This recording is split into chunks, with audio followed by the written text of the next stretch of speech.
আমার মা আমার শ্বশুর বাড়ি থেকে বিভিন্ন জিনিস যেমন ছাগল, খাট পালং এর দাবি করতেছে।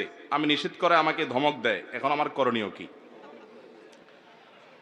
আপনাকে যদি আপনার মা ধমক দেয়, তাহলে বুদ্ধি হলো আপনার বোনের শাশুড়িকে, শ্বশুরকে আপনি গিয়ে উস্কে দিবেন।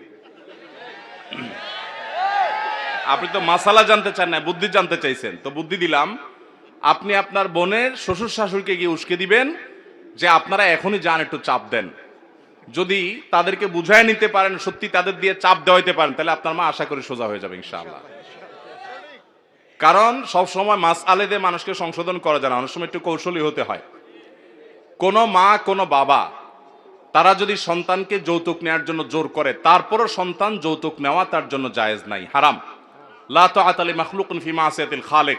মা বাবা কেন, কারোর নির্দেশ মানতে গিয়ে আল্লাহর অবাধ্য হওয়া যাবে?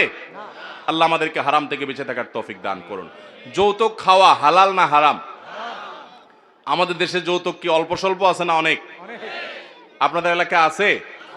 এই মজলিসে এমন কোন লোক আছেন যে ইমিডিয়েট গত 1 বছরের মধ্যে বিয়ে করেছেন একটি সুতার যৌতুক নেওয়া ছাড়া? সুবহানাল্লাহ, অনেক লোক আছে দেখা যায়। এলাকার না দূরের? দাঁড়ান দেখি, ভেরিফিকেশন করা যাবে কিভাবে? আর ছোট ভাই তো আপনার পক্ষে বলবো, শ্বশুরবাড়ির কেউ আছে? তাইলে বললো কি কোন যৌতুক নেন নাই? এলাকার অনেকে আছে। এই সাক্ষী ভাই যৌতুক নেয় নাই?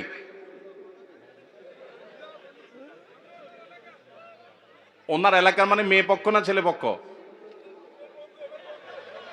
বেশ বন্ধু, আচ্ছা যাক, আমরা বিশ্বাস করছি আপনাকে, আপনি মুসলমান, দিনী মাহফিলে আসছেন, মিথ্যা বলেন নাই, কোনো যৌতুক নেন নাই। কি আপনার শ্বশুরে গরিব সেজন্য, না একসাথে পরে ভিসা দিয়ে দিবে? হ্যাঁ, নোয়াখালী এলাকা কোনো যৌতুক কিছু খুশি মনে কিছু দেয় নাই? হ্যাঁ, কি দিতে চাইছিল? খুশি মানে কি দিতে চাইছিল? তো নেন নাই? আপনার আব্বা আম্মা চাপ দেয় নাই? দিছে, তা আপনি দেন নাই? মাশাআল্লাহ, এই যুবককে তো স্যালুট দেওয়া উচিত। মাশাআল্লাহ, চলে আসেন সামনে। পুরস্কার তো আমার কাছে নাই, আর পকেটে টাকাও তো নাই বেশি একটা মনে হয়। এটা আছে আপনার কাছে? আচ্ছা তাহলে আপনি নিয়ে আসেন, এটা দিও নাকি, আপনি নিয়ে আসেন, আপনার কাছে কয়েকটা আছে, নিয়ে আসেন। মাশাআল্লাহ মাশাআল্লাহ, ওই ভাই দাঁড়াইছেন, আপনি আলেম মানুষ মনে হয়। মাশাআল্লাহ, লেবাস পরে তো আলেম মনে হয়। আপনি বিয়ে করছেন তো অনেক আগে? কবে বিয়ে করছেন? আস্তে, হ্যাঁ, 13-14 মাস আগে। কোনো যৌতুক নেন নাই? ব্যাপার কি?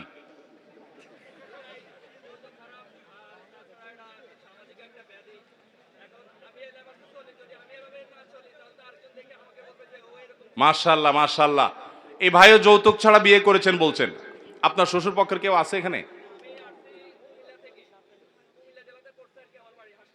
ওয়াল্লাহ, অনেক দূর থেকে আসছে আমার ভাই। তাহলে আপনি যৌতুক নেন নাই? তারা দিতে চায় নাই?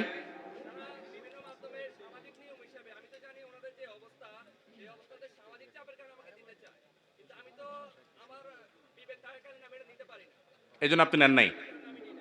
মাশাআল্লাহ মাশাআল্লাহ, চলে আসেন মারহাবা, মাশাআল্লাহ। আচ্ছা, এটা তো যৌতুক গেল। সহনীয় মহরে মেয়ে বিয়ে দিয়েছেন এমন কোন বাবা বা এমন কোন মেয়ের ভাই এখানে আছেন গত 1-2 বছরের মধ্যে? সহনীয় মহরে মেয়েকে বিয়ে দিয়েছেন এমন কেউ আছেন? একজনও নাই? তাহলে যৌতুকের বিরুদ্ধে এত হুঙ্কার দিয়ে কি লাভ হলো? আপনি মেয়ে বিয়ে দিয়েছেন না বোন? কবে? মহর কত ধরছেন?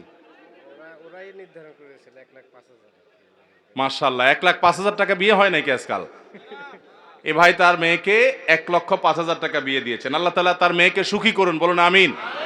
আল্লাহ তাআলা তাই দম্পতিকে আল্লাহ শান্তি দান করুন, সম্প্রীতি দান করুন, এবং তাদের জীবনে আল্লাহ তাআলা বারাকা দান করুন। মাশাআল্লাহ, তো আপনি এত কমে রাজি হয়েছেন কেন, ব্যাপার কি?